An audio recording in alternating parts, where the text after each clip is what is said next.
Hello and welcome back to episode 20 of our University of Lynchburg DMSC Pulse of the PA podcast, where we have DMSC alumna Dr. Nguyen Park here with us today. Dr. Park, thank you so much for being here with us today. Could you kind of give us a little background about yourself and your career path as a PA? Certainly, and thank you so much for inviting me. I started out actually in research, and I was fascinated by new frontiers. I thought it would be exciting to study the brain. And I was at the University of Michigan, and my research subjects were stroke patients from the local VA hospital in Ann Arbor. And I just fell in love with these veterans and their stories. And I thought, okay, I'm in the wrong field. I need to be working with patients. And so I decided to become a PA after shadowing a bunch of people in the medical field, and every PA that I met loved their job and everybody else didn't. So I thought, well, that's pretty good advertising for the career. And so I chose a program in Detroit, Michigan, which is where I'm from, Wayne State University. Go Warriors. And in my program, I had great professors, and I had the opportunity because part of the reason why I became a PA was I was very interested in mission work. They allowed me to go to Honduras during PA school on a medical mission, and that was just a fabulous experience. So we got to pair that kind of rural disaster and global medicine type of information and experience with the urban underserved population in Detroit. So it was a really, really great rounded out experience. I started out in cardiology, and from cardiology, I worked with one of my professors from Wayne State University, who he was doing all kinds of things. He was writing articles, he was serving on committees, he was doing all these different things, and just was so involved. And so from that mentorship, I saw that PAs could do a lot more than just work clinically. And so that to me was very exciting. From there, I got offered a position at the VA in Albuquerque, and I thought, well, this is part of the reason why I became a PA was to work with veterans, and I still really love that population. And worked in environmental medicine as the lead clinician for the Special Environmental Health Registry. So working with Agent Orange and Gulf War vets were the main ones, but also like ionizing radiation, depleted uranium. So very interesting, but also a population where those veterans really needed somebody who could take the time to listen to them, give them a really good, thorough physical exam. A lot of veterans would say, like, wow, I've never had a physical exam or history like that. And I thought, well, that's what PAs do. And then in that position, I became also through mentorship the lead PA for the entire New Mexico VA healthcare system. And that was where all the work that I've done in volunteer organizations I worked with, since I was a student, I always participated in our state CME committees and volunteered in any way that I could. But seeing the ability to help other PAs by being a good leader and trying my best to be a good leader anyway, and trying to make sure that I could find resources, and then realizing that through programming that I could make a difference for my patients and the PAs that I worked with. That was very powerful. And I thought, well, I really need to learn more about how to be a good leader and how to just like I was the first PA that was invited to be part of the medical executive committee. I worked with the chief of staff, and all while, of course, doing my real job. So that was all volunteer work, right? But during that time frame, I was able to help create some programs that made a huge difference for the veterans in that state. And so I thought, well, this is great. But I have to admit, I was one of those PAs who said, I'm never going to get a doctorate, partly because I had always said, like, I don't want to do anything that's going to make it more difficult for us to increase the diversity of our profession. I don't want to create barriers. I want people to, of all walks of life, to feel like becoming a PA is possible, because I'm a first generation immigrant. I came here, my mom and dad had $8 in their pocket, and so that ability to think about becoming somebody who can help other people, I just was worried that the doctorate might create barriers for that. And so I always said, I'm never going to do it unless I absolutely need it for, to progress in my career, or someone will help pay for it, right? Because that was the other thing, right? And so I came to the NIH, also was recruited, ended up working in the consult nephrology service. And I had attended a short course for genomics for PAs. And that was my first time coming to the NIH. And I was like, I didn't even know PAs could work at the NIH. And so, and seeing these amazing PAs who are, doing cutting edge research, it was almost like coming back full circle. But the one thing that people don't realize with the NIH is the mission is improving public health, which has always been at the root of everything that I've always wanted to do. And so, and you have not only a national impact, but also international, because a lot of your patients are coming internationally as well. So, and then the fellowship came available, the ACMG Genomic Medicine Program Management Fellowship, which was in partnership with National Human Genome Research Institute. And so I was chosen to be the first PA for that. And we have a second PA who's in the fellowship now. So I'm excited to see that more and more PAs are going into the field. And so, again, it's all about root causes and how do you help, with public health, and genetics and genomics is at the root cause and at the bottom of everything, the base of everything in medicine. So that's what interests me about it. And that's what led me to my current position. That's fantastic. I know that we've kind of met in passing, but my name is Jamie Schuler. I'm the Associate Program Director for the Lynchburg DMSC. You talk about the interest in the doctorate, and how at first you were a little disinterested. It's funny because I kind of fell along that same path. I was a certificate PA and had to go back, and I was pushed for years to go back and get my master's degree, and said, no, I'm going to be on this clinical grind probably forever, being able to work 40, 50, 60 plus hours a week for the rest of my life. And as Dr. Welsh always says, we have that 5-year itch, right, where something's going to change. And I had that 5-year itch, and then I ended up pushing it probably another 16, 17 years working clinically beyond that 5-year itch. So can you tell us a little bit about your new position? Congratulations, by the way, on this new position. I know you've just recently started, I believe, in August. Not only congratulations on the DMSC graduation back in December, but this new position that you've recently started. So can you give us a little bit more information on that, and how you feel the DMSC kind of led you into that position, and what your plans are moving forward? Oh, absolutely. So I could not have gotten this position without the DMSC. And so during my fellowship and during my time working at the NIH, I mean, you're surrounded by brilliant people every day. Every day you're just working with people who are the way I describe them, brilliant and kind. Right? They could be making tons of money somewhere else in industry, but they choose to work for the good of advancing science and public health. And because you're surrounded by people who have all these advanced degrees, I could not progress in terms of my career path. I was capped at the point where I had been, and I thought, gosh, I have so much more to offer.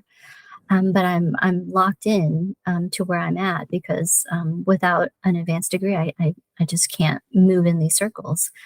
And so I decided at that point to explore the DMSC, and the disaster medicine and global medicine portions of the DMSC were really interesting to me, given my background and my interest in becoming a PA in the first place. And so University of Lynchburg made a lot of sense.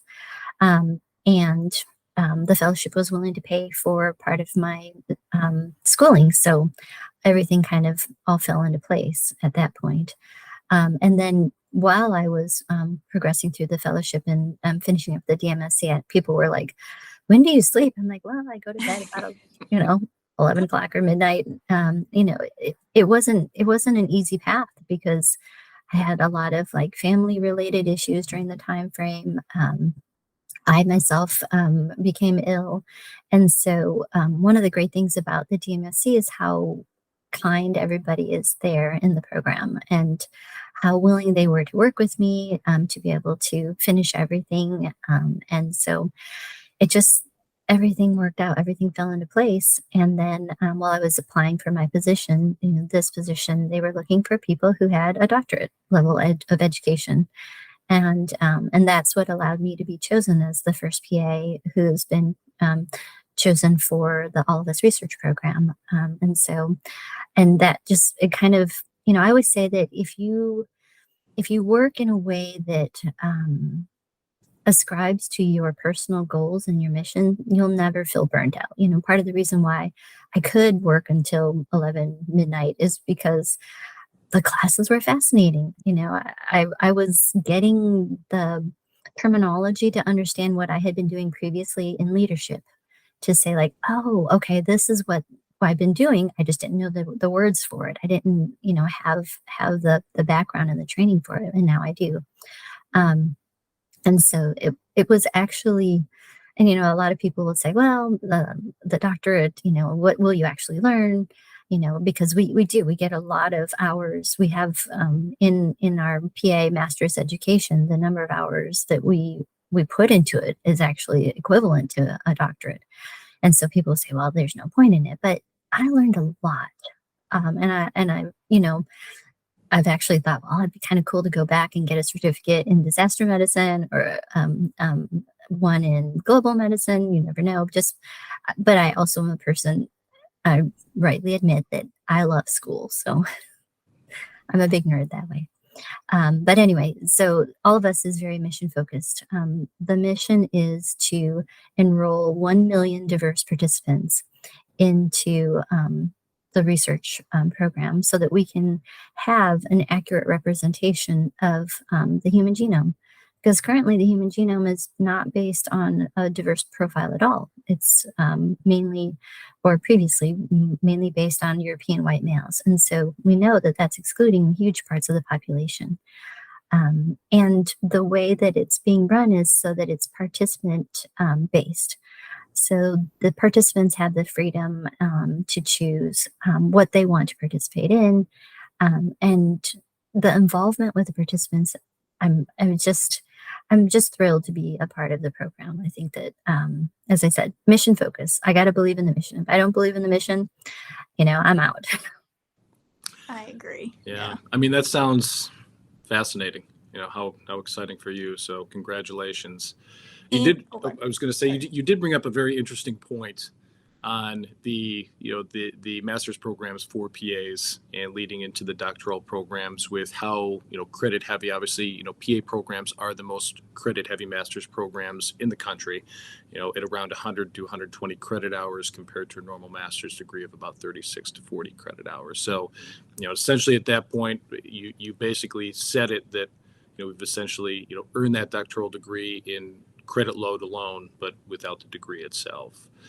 I just had a really quick question, and then I'll let you go. Yeah. I'm very curious as far as your research background. I mean, obviously you have a very heavy research background, and not a lot of PAs who are entering the DMSC do have a heavy research background, or even we'll say moderate research background.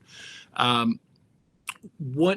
did you feel the courses went, the evidence-based medicine course leading into your doctoral manuscripts, as far as the faculty instructors guiding you? Let's just assume you didn't have any background or knowledge leading into it at all. And I know this, and I only ask this question because I know a lot of PAs entering the program are very intimidated, by research, writing at the doctoral level, creating a doctoral manuscript and that sort of a thing. So I was just curious to get your opinion on that. Well, I mean, I know you say that I have kind of a heavy research background, but in reality, I mean, that was 20 years ago that I had worked in research. So it was a great refresher. It was very, very helpful to, and I was blessed. I always worked in positions where people were, the clinicians that I was working with, it was very heavy on the science, heavy on the making sure that we're following guidelines and that we're reviewing current literature. So it wasn't like I hadn't been exposed to it. And I'm sure most PAs, we understand that, we have to stay up to date on the most current literature. But the focus on writing the paper itself, that's a different way to look at research. And I think that when you are going to be writing the paper, it gives you that more hands-on understanding of research. And I found it really, really very helpful. So I would highly recommend it. And I don't think that people should be intimidated by it at all because, and in fact, I don't have access to it anymore, unfortunately, but I always wanted to keep access to that so that I could refer it to other people to be able to say like, okay, these are the steps that you can go through, because it's laid out in a way I think that's helpful. And I'm a person who's very visual, so having the PowerPoints to be able to go through them at your own pace. And then what I would do is I would read the transcripts so that I could go through them quickly and then go back through and look at what I needed to in the PowerPoints to be able to kind of drive home and emphasize what I needed to study and to understand better anything that I maybe didn't catch.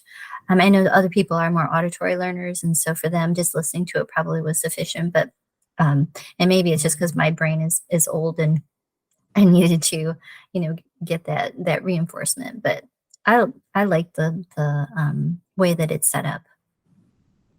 That's great testimony too. And I was just going to go back to your point about that you wouldn't be able to get this position that you're in now or recently stepped into without the doctorate degree. And I think that's really a testimony to how much value the doctorate degree has, because it brings parity for PAs at the table. Like everyone says, like if you're not sitting around the table, you're like, what's to eat at the table? But I just think it also just brings value to, okay, if you're all in the room, everybody's educated to the highest degree that they possibly can be educated to. And that's wonderful for the team. And that's really what we're about, right? Is working together as a team to help, the public and help our patients and help our students and everything. I was going to ask you, what was the most, I don't know if the best thing to say would be the most surprising course for you that you're like, I'm not sure if I'm going to really like be interested in this course, but it's part of the plan of study. So I'm going to go into it with a positive mindset. And then all of a sudden it was a surprise for you and you really enjoyed the course and you weren't expecting it as much, if there was one. I'm not, like I said, I really like school, which sounds, but there wasn't any course that I thought, oh, I'm not going to get anything out of this. I looked forward to all the courses. And I hadn't, I'm not a person who, like, I'll research the program itself, but I'm not somebody who solicits everybody else's opinion to try to see like what was their experience going through it, what was it like. So I didn't have any, I know there were people who were like, oh, this course is really, really tough. And, so I didn't have any of those preconceived notions of like, oh, this one's going to be bad or anything like that. I was just kind of taking every course as it comes. And that's just my process. I know everybody else is a little bit different. But I think that they all had, all the courses had value. And, Okay, great.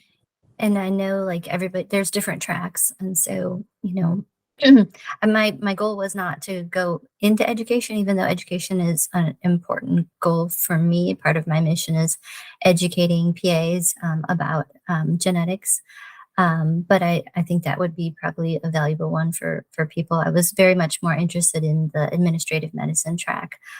Because as I said, I'd, been in those leadership positions before.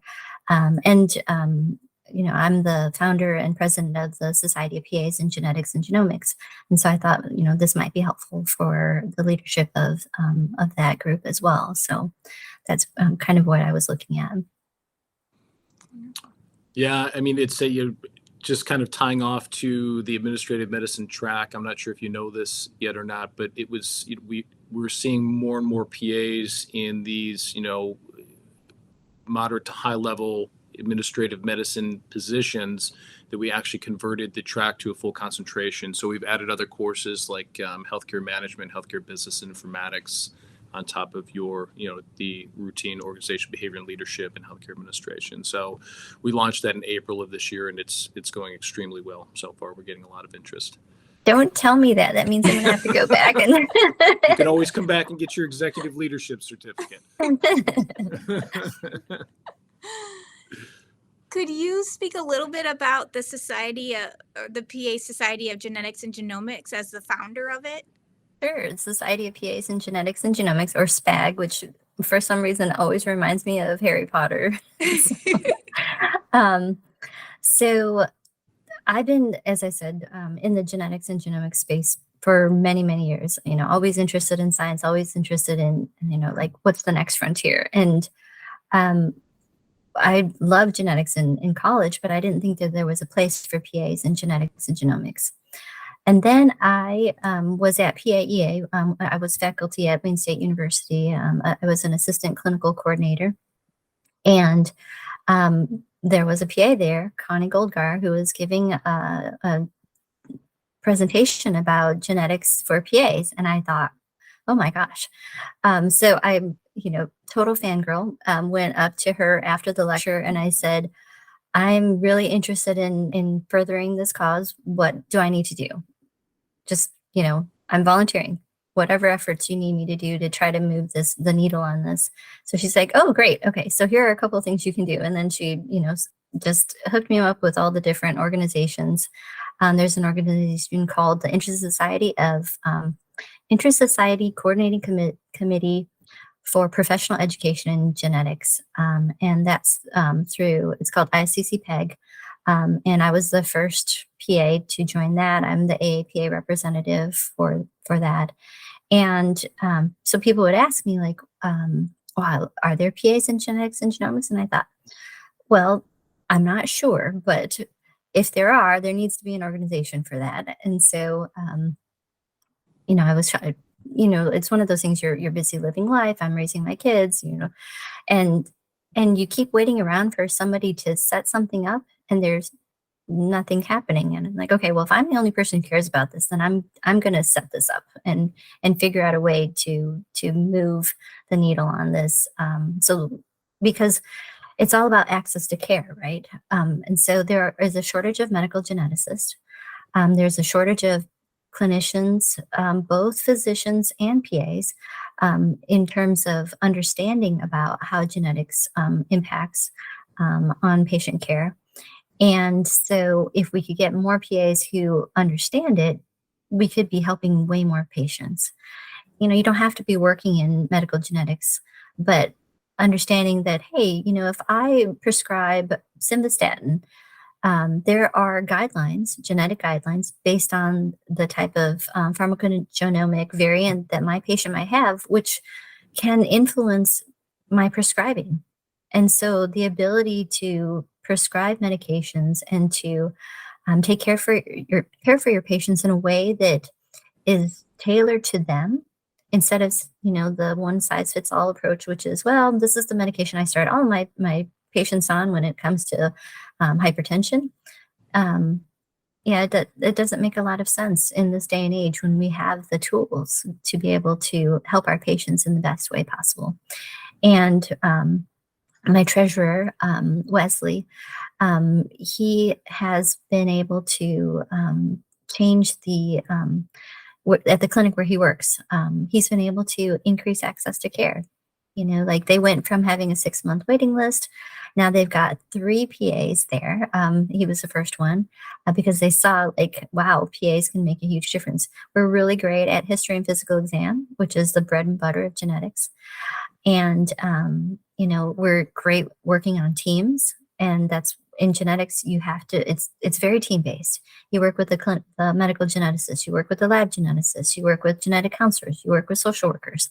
Like there's no way you can care for patients by yourself in any genetic setting you have to have the whole team. That's what helps take care of, the best care of your patients. So PAs are a natural fit for this. And now that I've established this group, we've done a lot of amazing things. We've created seminars at every National PA conference. We have enduring education that's been funded through HRSA, the National Coordinating Committee.